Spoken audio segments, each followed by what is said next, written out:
तो जब भी मार्वल के मोस्ट पावरफुल सुपर हीरोज की बात आती है तो हमारे दिमाग में थॉर, वांडा और डॉक्टर स्ट्रेंज का नाम बहुत पहले आता है। लेकिन अब थंडरबोल्ट्स के रिलीज होने के बाद सेंट्री भी इस लिस्ट में आ चुका है। एंड तुमने भी तो कभी ना कभी सोचा ही होगा कि अगर सेंट्री की बैटल थॉर, वांडा या फिर डॉक्टर स्ट्रेंज से हो, या फिर अगर हम इन चारों ही कैरेक्टर्स को रैंक करना चाहें तो कौन सा सुपर हीरो सबसे ज्यादा पावरफुल है और कौन सा सबसे वीक है इन सब में। और ऊपर ऊपर से सोचने में तो ऐसा ही लगता है कि थॉर डॉक्टर स्ट्रेंज और सेंट्री को हरा ही देगा एंड वांडा के साथ जब उसकी फाइट होगी तो इन दोनों में से कोई नंबर 1 पर होगा। लेकिन तुम वीडियो को पूरा देखो और तुम्हें समझ आएगा कि कैसे Thor one of the weakest है इन सब में। अब और ज्यादा आगे के लिए मैं स्पॉइल नहीं करूंगा, वीडियो को स्टार्ट करते हैं। तो देखो, तुम्हें ये टॉपिक समझाने के लिए मैं पहले क्या करूंगा कि तुम्हें इन सभी की पावर्स का एक लगभग एस्टिमेटेड आइडिया दे दूंगा एंड तुम्हें इनकी मोस्ट इंप्रेसिव फीट्स भी बताऊंगा, जिससे तुम्हें एक लगभग रफ आइडिया लग जाएगा कि कौन कितना ज्यादा पावरफुल है और इनमें से कौन सा सुपर हीरो किस लेवल पे स्टैंड करता है। स्टार्टिंग करें अभी इंट्रोड्यूस हुए सेंट्री से। तो सेंट्री एक ऐसा सुपर हीरो जिसके अंदर 10,000 एक्सप्लोडिंग सन्स की एनर्जी है और एक एक्सप्लोडिंग सन की एनर्जी इतनी होती है कि जब वो फटता है तो अपने आसपास के सोलर सिस्टम को पूरी तरह से डिस्ट्रॉय कर देता है। तो तुम खुद ही सोच सकते हो कि एक ऐसा कैरेक्टर जिसके अंदर 10,000 एक्सप्लोडिंग सन्स की पावर होगी वो कितना ज्यादा पावरफुल होगा। इसकी पावर्स की बात करें तो इसके पास है godly strength, super flight, super durability और हाँ, इसकी एजिलिटी भी काफी फास्ट है। इसके बाद टेलीकाइनेसिस भी कर सकता है, मतलब कि चीजों को बिना छुए उनको मूव करना। इसके पास हल्की फुल्की लेवल की टेलीपैथी भी है, यानी कि अपने आजू बाजू के लोगों को या फिर अपने अपोनेंट के माइंड के साथ छेड़खानी करना और उनके इमोशंस को मैनिपुलेट करना। एंड इसकी ये पावर हमें तब देखने को मिली थी जब जॉन वॉकर इसको टच करता है एंड ये उसके इमोशंस को ऐसा भयंकर लेवल वाला मैनिपुलेट करता है कि वो सुसाइड करने के बहुत ज्यादा नजदीक आ गया था। और last but not the least, ये इमोर्टल भी है, मतलब कि इसको मारना नामुमकिन है। और मैं ये बात हवे में नहीं बोल रहा हूँ, मेरे पास इसका प्रूफ भी है। तो जब मूवी में सेंट्री वैलेंटीना को मारने ही वाला होता है और फिर वैलेंटीना की असिस्टेंट पीछे से इसका किल स्विच ऑन करती है तब सेंट्री उसी इंस्टेंट पे मर जाता है। बट इससे पहले कि वो वापस से रीजनरेट हो पाता है, वॉइड उसके बॉडी का कंट्रोल ले लेता है। तो अगर तो सेंट्री किसी भी सर्कमस्टेंसेस में बहुत ज्यादा डैमेज भी हो जाता है तभी वो रीजनरेट हो जाएगा, लेकिन अगर डैमेज कुछ ज्यादा ही भयंकर लेवल का हुआ तो फिर वॉइड इसके बॉडी का कंट्रोल ले लेगा और उसके बाद तो भाई इसके अपोनेंट के लिए चीजें और भी ज्यादा डिफिकल्ट हो जाएंगी। ऑल्सो मैं तुम्हें ये भी बात बताना चाहता हूँ कि हम इस वीडियो में सेंट्री को कंसीडर करेंगे ना कि वॉइड को, क्योंकि ये दोनों ही कंप्लीटली डिफरेंट पर्सोनाज हैं। इसके बाद थॉर की बात करें तो मैं तुम्हें इसकी सारी फीट्स तो गिनाने वाला नहीं हूँ क्योंकि इसकी फीट्स इतनी ज्यादा है कि वीडियो इजीली 25-30 मिनट की बन जाएगी। लेकिन हाँ, हम इसकी मेन फीट्स को जरूर देखेंगे। स्टार्टिंग इसकी पावर से करें तो इसके पास सारे गॉडली फिजिकल फीचर्स है, जैसे कि गॉडली स्ट्रेंथ, गॉडली ड्यूरेबिलिटी, हल्के फुल्के रीजनरेशन एंड इसके रिफ्लेक्सेस भी काफी ज्यादा अच्छे हैं। क्योंकि एवेंजर्स एज ऑफ अल्ट्रॉन के उस सीन में जब क्विकसिल्वर मूव कर रहा था अपनी सुपर स्पीड में, तब इवन तो सारे एवेंजर्स ही फ्रीज से हो गए थे, जैसे कि कैप्टन अमेरिका हो गया या फिर आयरन मैन हो गया, पर थॉर उस सिचुएशन में भी मूव करते हुए दिख रहा था। देन इसकी स्पीड की बात करें तो वैसे तो मार्वल काफी ज्यादा इग्नोर करते हैं उसके इस फैक्टर को, लेकिन लव एंड थंडर के एक सीन में जब वो टेंपल की तरफ जा रहा था तब वो ट्रेवल करते करते एनर्जी में ट्रांसफॉर्म हो गया था और लाइटनिंग की स्पीड से मूव करने लगा था। इसके बाद चूंकि बंदा अपना गॉड ऑफ थंडर है इसीलिए इजीली लाइटनिंग को मैनिपुलेट कर लेता है और वेदर को भी चेंज कर सकता है अपने मन मुताबिक। इसके पास म्योलनिर और स्टॉर्मब्रेकर नाम के दो भयंकर लेवल के वेपन्स हुई है, जहाँ पहले अगर हम म्योलनिर पे नजर डालें तो इसको उठाने के लिए सामने वाले का वर्दी होना जरूरी है और मेरे ख्याल से अगर इसने सेंट्री पे रख दिया या फिर इवन अगर इसने डॉक्टर स्ट्रेंज पे भी ये रख दिया तो फिर ये दोनों ही सुपर हीरोज उसको हिला नहीं पाएंगे। पर इसके बाद अगर हम स्टॉर्म ब्रेकर की बात करें तो ये थॉर की पावर्स को और ज्यादा लेवल पे एनहांस कर देती है एंड उसके लाइटनिंग अटैक्स को तो एम्पलीफाई करती ही है, पर साथ में थॉर इसकी हेल्थ से बायोफ्रॉस्ट को भी समन कर सकता है, जिससे वो चाहे तो ट्रेवल कर सकता है या फिर अगर किसी प्लेनेट पे खोल कर छोड़ दे तो कुछ ही मिनटों में वो प्लेनेट डिस्ट्रॉय भी हो जाएगा। इसकी फीट्स की बात करें तो इसने मल्टीपल टाइम लोकी को हराया है। देन थॉर रैग्नारॉक में इसने हल्क को भी हराया था, सर्टर को भी हराया था जो कि अपने वीकेंड स्टेट में था। इसके बाद इसने हेला से फाइट की है और अपने एक ही अटैक से इसने 3-3 लेवियाथन्स को डिस्ट्रॉय कर दिया था। एंड अभी और सुनते जाओ तुम बस,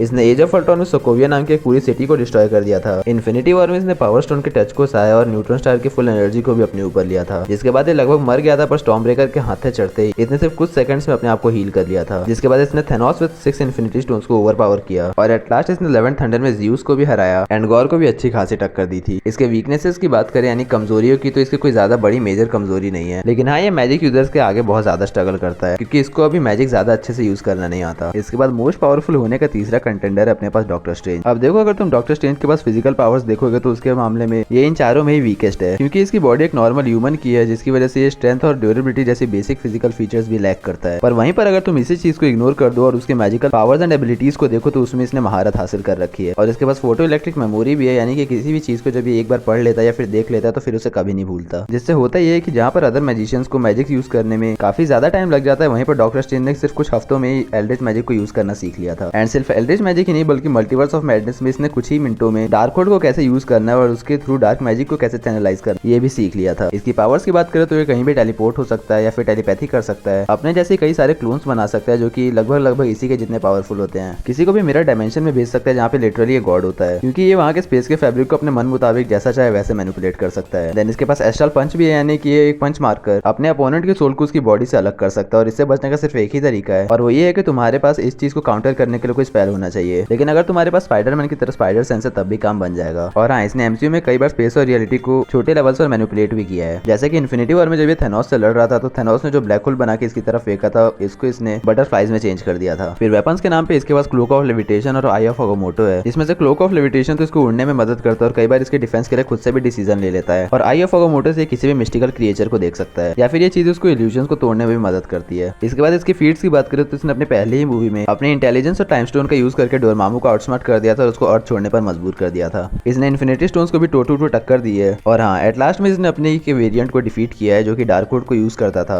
पर अब आती है इसकी वीकनेसेस, जो कि मेनली है इसके स्पेल्स को कास्ट करने में लगने वाला टाइम, और ये किसी भी मैजिक को बिना अपने हाथ को हिलाए डुलाए यूज नहीं कर सकता, जिस चीज का फायदा उठाकर इबोनी मो ने इसको इन्फिनिटी वॉर में हरा दिया था। और अब इस वीडियो के चौथे कैरेक्टर यानी कि वांडा की बात कर लेते हैं, जो कि कियोस मैजिक को यूज करते हैं, जिसको एमसीयू का मोस्ट पावरफुल मैजिक माना जाता है। एंड इस मैजिक को यूज करके कुछ भी कर सकती है, मतलब कि टेलीकाइनेसिस से लेकर टेलीपैथी तक, रियलिटी मैनिपुलेशन से लेकर हेक्स मैनिपुलेशन तक, magically most of the things कर सकती है। इसकी फीट्स की बात करें तो जब ये पहली बार एवेंजर्स एज ऑफ अल्ट्रॉन में इंट्रोड्यूस हुई थी, तब इसने अपने ओजी 6 एवेंजर्स के माइंड को बहुत ही ब्रिलियंटली मैनिपुलेट किया था, और हल्क के माइंड को तो ऐसा मैनिपुलेट किया था कि वो कंप्लीटली पगला गया था। और हल्क के साथ में इसने iron man, captain America, black window और हॉकाई एंड इवन थॉर के भी माइंड को मैनिपुलेट किया था। देन इन्फिनिटी वॉर में इसने कियोस मैजिक का यूज करके माइंड स्टोन को डिस्ट्रॉय कर दिया था, जो कि लिटरली एक इन्फिनिटी स्टोन था। एंड जब ये अपने पावर्स के पीक पर पहुंची यानी कि मल्टीवर्स ऑफ मैडनेस में, तब इसने अकेले पूरे अर्थ के सॉर्सरर्स को इजीली हरा दिया था। इसके बाद ये डार्कवुड का यूज करके ड्रीम वॉकिंग भी कर सकते हैं, यानी कि उसकी बॉडी तो अपने मेन यूनिवर्स में ही रहेगी, लेकिन इसकी सोल जो है वो दूसरे यूनिवर्सेस के इसके वेरिएंट के बॉडीज को कंट्रोल करके उसके थ्रू ट्रेवल कर सकती है। और वीकनेसेस की बात करें तो देखो इसकी कोई ऐसे मेजर वीकनेस नहीं है, लेकिन हाँ, ये पूरे एमसीयू में कई बार बहुत ज्यादा मेंटली अनस्टेबल रही है। एंड इसकी मोस्ट ऑफ द फीट्स भी तभी आई है जब ये मेंटली अनस्टेबल थी। जैसे कि वांडा विजन की सीरीज को ही ले लो, जिसमें जब ये विजन के डेथ से बहुत पेन में थी, तभी इसने वेस्ट व्यू के आजू बाजू एक हेक्स बना लिया था और उसके अंदर रियलिटी को जैसे चाहे वैसे मैनिपुलेट कर रही थी। यहाँ तक कि इसने मरे हुए क्विकसिल्वर और विजन को भी जिंदा कर दिया था। तो बस अब चारों कैरेक्टर्स के बारे में जितनी भी रामायण थी वो यहीं पे खत्म होती है। एंड अब आते हैं कंपैरिजन पर, जहाँ पे मैं नंबर 4 पर रखूंगा सेंट्री को। और पहले इसको थॉर से कंपेयर करूँ तो देखो इन दोनों की फिजिकल फीचर को मैं यहाँ पे इक्वल मान के चल रहा हूँ। इवन अगर हम ये भी मान के चले कि थॉर की स्ट्रेंथ और ड्यूरेबिलिटी से ज्यादा है, तभी सेंट्री जब भी डैमेज होता है तो वो खुद को रिपेयर और रीजनरेट कर सकता है। पर हाँ, हमने सेंट्री का अटैक्स को भी बूस्ट लेवल पर नहीं देखा है कि वो थॉर को डैमेज कर सके, और मेरे ख्याल से ऐसा कुछ भी नहीं है जो कि सेंट्री कर सके थॉर के अगेंस्ट में। अगर वो अपने टेलीकाइनेसिस से थॉर को हवा में उड़ाता है और उसको हिलने नहीं देता है, तब भी थॉर इजीली अपनी लाइटनिंग मैनिपुलेशन का यूज करके उसको डिस्ट्रैक्ट कर सकता है, एंड अपने हैवी लाइटनिंग ब्लो से उसे कई बार नॉक भी कर सकता है। नंबर 3 पर मैं रखूंगा थॉर को। एंड अगर बात करें कि मैंने इसको डॉक्टर स्ट्रेंज से नीचे क्यों रखा है, तो देखो थॉर रैग्नारॉक में जब ये दोनों ही आमने सामने आए थे, हालांकि वो एक सीरियस बैटल नहीं थे, तब भी वहां पर थॉर काफी स्ट्रगल कर रहा था डॉक्टर स्ट्रेंज के मैजिक के आगे। और तुम मुझे खुद ही बताओ कि थॉर के पास ऐसा क्या ही है वो जो डॉक्टर स्ट्रेंज के सामने कर पाएगा। थॉर के लाइटनिंग अटैक्स को विद सम एफर्ट वो अपने एनर्जी शील्ड से रोक सकता है, एंड थॉर अगर उसकी तरफ अपना कोई वेपन फेंक के मारता है तो स्लिंग रेंज का यूज करके उसके वेपन्स को कहीं और टेलीपोर्ट कर सकता है। लेकिन तुम खुद सोचो कि अगर डॉक्टर स्ट्रेंज ने अपने कई सारे क्लोन्स बना दिया और थॉर के अगेंस्ट में उसको यूज करने लगा, तो थॉर कैसे उन चीजों को डील करेगा। या फिर अगर इसने थॉर को मिरर डायमेंशन में टेलीपोर्ट कर दिया, या फिर एस्ट्रल पंच मार के उसके बॉडी से उसके सोल को ही अलग कर दिया, तो थॉर इन चीजों को कैसे काउंटर कर पाएगा। और इसीलिए मैंने डॉक्टर स्ट्रेंज को नंबर 2 पर रखा है। रही बात डॉक्टर स्ट्रेंज वर्सेस सेंट्री की, तो डॉक्टर स्ट्रेंज के जो पैतरे थॉर के सामने काम आ रहे थे, वही पैतरे सेंट्री के सामने भी काम आएंगे। जैसे कि वो उसको मिरर डायमेंशन में टेलीपोर्ट कर सकता है, और चूंकि सेंट्री को टेलीपोर्टेशन नहीं आती है, इसलिए वो वहां से कभी निकल ही नहीं पाएगा। बट अब अगर तुम ये सोच रहे हो कि थॉर और सेंट्री तो हैवी हीटर्स, इसलिए उनके एक पंच से डॉक्टर स्ट्रेंज नॉक हो सकता है, लेकिन फिजिकल अटैक से बचने के लिए वो अपने ऊपर प्रोटेक्शन स्पेल्स को कास्ट कर सकता है, जैसा कि वॉन्ग ने उसके ऊपर कास्ट किया था व्हाट इफ के सीरीज में। और ये सारे स्पेल्स इतने ज्यादा पावरफुल थे कि डॉक्टर स्ट्रेंज को सुप्रीम स्ट्रेंज की भी अटैक से ज्यादा फर्क नहीं पड़ रहा था।